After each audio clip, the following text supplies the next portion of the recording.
സ്നേഹദീപം charitable ട്രസ്റ്റിന്റെ രക്തദാതാക്കളുടെ രജിസ്ട്രേഷന്റെ campaign കരുനാഗപ്പള്ളിയിൽ ആരംഭിച്ചു. All Kerala സ്നേഹദീപം രക്തദാന സേനയിൽ പങ്കാളികളാകുന്നതിന്റെ ഭാഗമായാണ് ക്യാമ്പയിൻ സംഘടിപ്പിച്ചിട്ടുള്ളത്.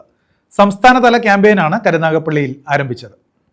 സ്നേഹദീപം ചാരിറ്റബിൾ ട്രസ്റ്റിന്റെ നേതൃത്വത്തിൽ കരുനാഗപ്പള്ളി കേന്ദ്രമാക്കി പ്രവർത്തിക്കുന്ന ഓൾ കേരള സ്നേഹദീപം രക്തദാന സേനയുടെ നേതൃത്വത്തിലാണ് രക്തദാതാക്കളുടെ രജിസ്ട്രേഷൻ ക്യാമ്പയിൻ സംഘടിപ്പിച്ചത്. പരിപാടിയുടെ സംസ്ഥാനതല രജിസ്ട്രേഷൻ ക്യാമ്പയിന് കരുനാഗപ്പള്ളിയിലാണ് തുടക്കമായത്.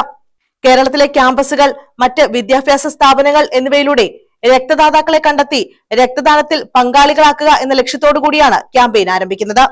ക്യാമ്പയിന്റെ സംസ്ഥാനതല ഉദ്ഘാടനം കരുനാഗപ്പള്ളി IHRD എഞ്ചിനീയറിംഗ് കോളേജിലെ NSSന്റെ സഹകരണത്തോടെയാണ് ക്യാമ്പയിന് തുടക്കമായത്.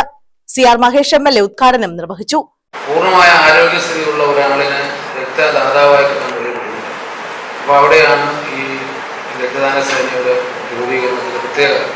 അപ്പോൾ ഇവിടെ ഒരു രജിസ്റ്റർ സൂക്ഷിച്ചാൽ അത്യാവശ്യം നിങ്ങളെ വിളിച്ചാൽ നിങ്ങളുടെ ജീവിതത്തിൽ 1000 തീർത്ഥാടന കേന്ദ്രത്തിൽ തീർത്ഥാടനത്തിന് പോകുന്നതിനേക്കാൾ 1000 നേർച്ചകൾ നേരുന്നതിനേക്കാൾ എത്രയോ പുണ്യമാണ് നിങ്ങളുടെ ശരീരത്തിലെ രക്തം, നിങ്ങളുടെ ചോര കൊണ്ടാണല്ലോ നമ്മളെല്ലാം ജീവിക്കുന്നത്.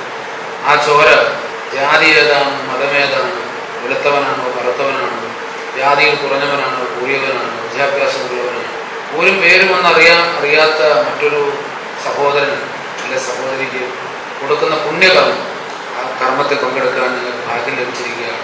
നമ്മുടെ നാട്ടിൽ വളരെ നല്ല നിലയിൽ പ്രവർത്തിക്കുന്ന ഈ engineering college principal doctor Smithadharan അധ്യക്ഷത വഹിച്ചു. Snehadeepam charitable trust chairman Antony Marian മുഖ്യപ്രഭാഷണം നടത്തി. ഡോക്ടർ സബീന, ഷിഹാബ് മാരാരിത്തോട്ടം, ബിജുജിത്ത്, ആദിൽ, ജുനൈദ്, ആഷമോൾ, ഫൗസിയ എന്നിവർ പങ്കെടുത്തു. News bureau, Karunagappally.